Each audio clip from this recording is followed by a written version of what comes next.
Congress party Rajasekhara Reddy గారు ఉన్నప్పుడు Congress party, ఇప్పుడు కాంగ్రెస్ పార్టీలో ఏముందమ్మా? రేవంత్ రెడ్డి ఒక దొంగ ఉన్నాడు. దేవుడా,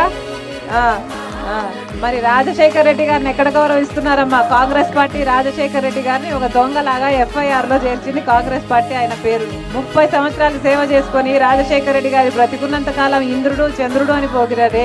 మరి రాజశేఖర రెడ్డి గారు ఆ పార్టీని 2 సార్లు ఇక్కడే కాదు కేంద్రంలో కూడా అధికారంలోకి తెచ్చాడే. మరి అలాంటి ఆయన చచ్చిపోతే ఆయన పేరుని FIR లో చేర్చిన పార్టీ ఏది? కాంగ్రెస్ పార్టీయే కదా. మరి కాంగ్రెస్ పార్టీ రాజశేఖర రెడ్డి గారికి మోసం చేయలేదా? మరి రాజశేఖర రెడ్డి గారిని వెన్నుపోటు పొడిచింది కాంగ్రెస్ పార్టీ కదా. మరి ఎందుకేయాలయ్యా కాంగ్రెస్ పార్టీకి ఓట్లు? ఎలా ఉంది ఇప్పుడు కాంగ్రెస్ పార్టీ? అసలు కాంగ్రెస్ పార్టీ అధ్యక్షుడు ఎవడు? ఒక తెలుగుదేశం పార్టీ నాయకుడు. ఓటుకు నోటు కేసులో అడ్డంగా దొరికిపోయిన ఒక దొంగ. నడపండి అమ్మా, నడపండి.